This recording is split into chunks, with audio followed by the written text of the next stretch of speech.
Иване! Спаске, моля се, не почвай пак. От сутринта чак сега съм седнал. Що? До сега какво прави? Лежах на леглото. Ти какво прави до сега? Ходих до салона за красота. И ко? Затворено ли беше? Не, отворено беше. Ходих да си запазя час. А ти, тъй като гледам, май не знаеш какъв ден е днеска. Спаске, пак ли е някакъв ден, ма? Направо вече ми е писнал тия дни и празници и простоти. Какъв ден е? 8 март. И? Какво си ми взел за 8 март? А ти какво си ми взема за 8 март? Иване, 8 март е ден на майката. Значи майка ти има празник. Аз не съм ли майка, бе? Не си моята майка. Иване, не мога да повярвам, че си забравя за 8 март. Какво да направим, Спаске? Мога ли да помня всичко? Да не съм слон? Така е, Иване. Не си слон. Ти си глиган. Радвам се, че ме разбираш. Не, въобще не искам да те разбирам. Няма да оставя за поредна година да се размини. Искам и аз веднъж да се почувствам като истинска жена. Като искаш да се почувстваш истинска жена, отивай да переш, ма. Или ако не ти стига, отивай да готвиш. Пък ако искаш да се почувстваш още по-истинска и оригинална, отивай да работиш. Няма само аз да нося пари в къщата. Че кога си носил ти пари тук, бе? Как кога, ма? Когато това е... Ми цъфнат на лъмите. Така, слушай ма внимателно. Ако до края на деня нямам подарък за 8 март, ще си имаш сериозни проблеми. Какви проблеми? Ще те изгоня на улицата. Много добре знаеш, че апартамента е на мама.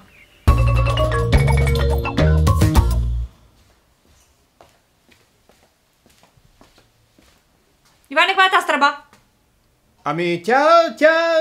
Тя е подаръкът е тя. За какво ми е тази тръба? И що мириш на туалетна? Сигурно защото... Иване, защо вече не ми купуваш цветя? Защото не те харесвам, Спаски. Слушай какво, аз отивам да се разкрасявам. Искам, като се върна, да имам подарък. И то истински. Чули? Иначе знаеш какво ще стане.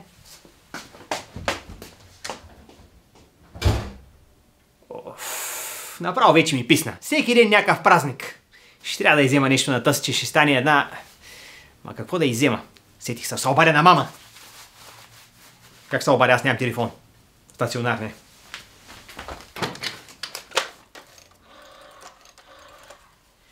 Ало, майко! Честит 8 март! Да си изживай... Не ми се мазни. Нямам пари за даване. Не ми трябват пари, ма. Ами какво искаш? Кажи ми какво да взема на Спаска за 8 март. Вземи еднопосочен билет и да отива оттам, откъдето си е дошла. Не става. Миналата година изех. Няма отърване от тая. Дай нещо друго. Парфюм. Няма да стане. Да ми събират тук чакалите цялата махала да я гледат, няма да стане с работа, ще иззема нещо друго. Коли те питам и аз тебе? Айде! Така, какво да иззема?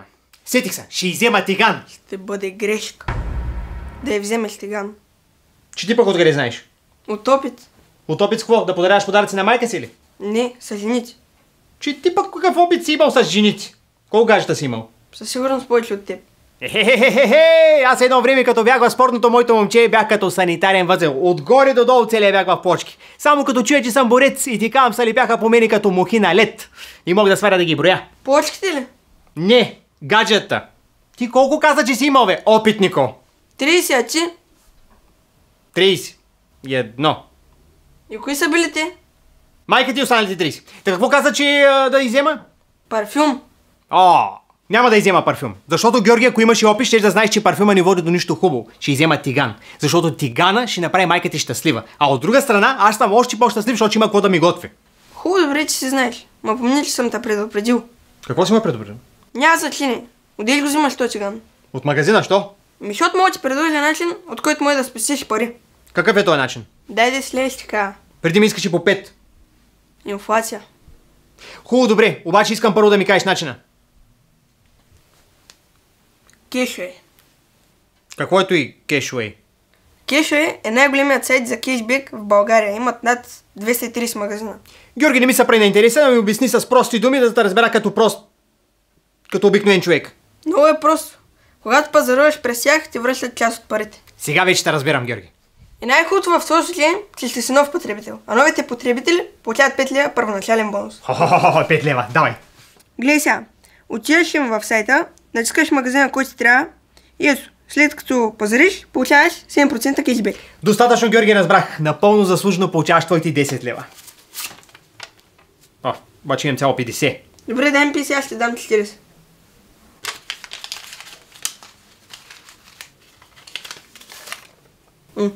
Имам цяло 100. И сега какво правим? Дай ми още 40 и ще дам 100. Имам само 5.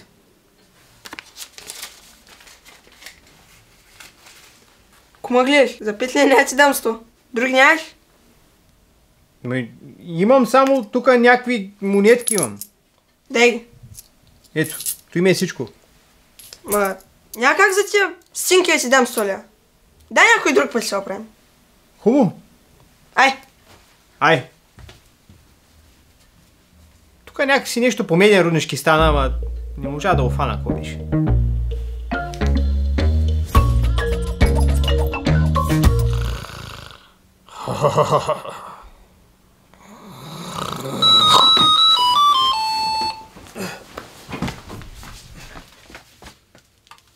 Кой е?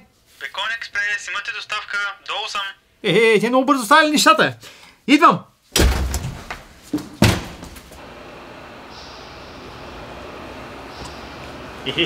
Какво стана, момчето? Стая тениска, не ти ли е студено? Че на тебе стои плътник, да ви е много топло. Да, аз съм си вкъщи. Ти сега вкъщи ли си? Да не живееш пред блока. Понякога да. Айде да оправим сметките, че бързам. Аз тебе чакам. Добре, ето 50 лева ми дължиш. Готово.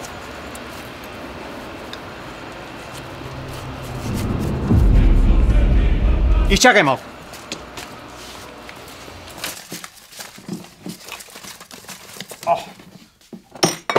Какво става, бе? Сигурен съм, че бях оставил тук едни 100 лева. Имам цяло 100. Георги! Крадливо семейство. Добре, че от сватбата едно време оставих ни 50 лева за черни дни. То не, че моите дни са много бели, ама...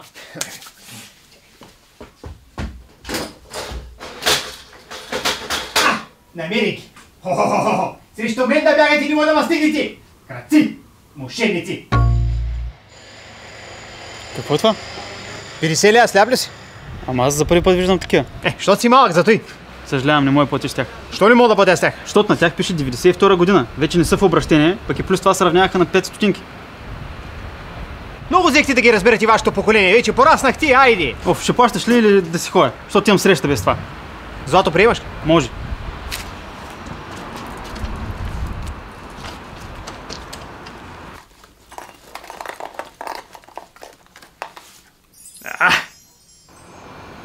Не мога да ги приема.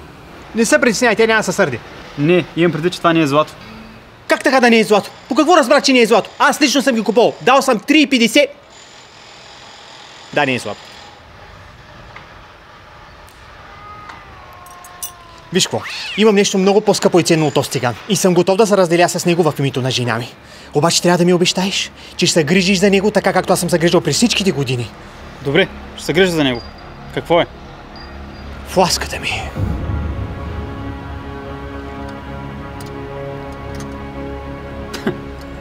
Това на всяка Сергей го продават по 2 лева.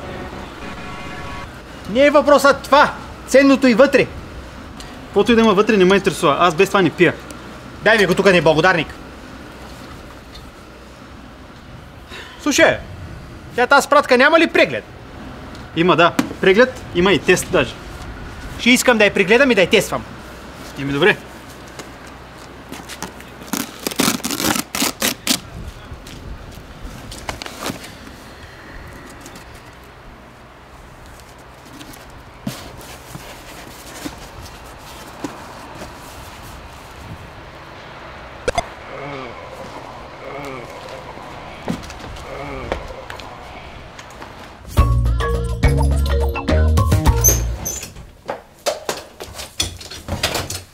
Иване, видя ли какво станало пред нашия вход? Какво, ма?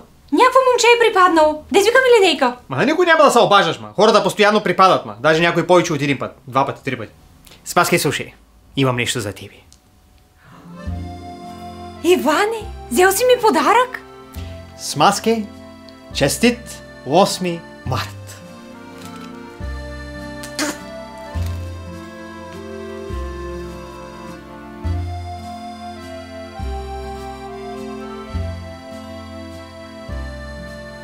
Какво ще кажеш, а?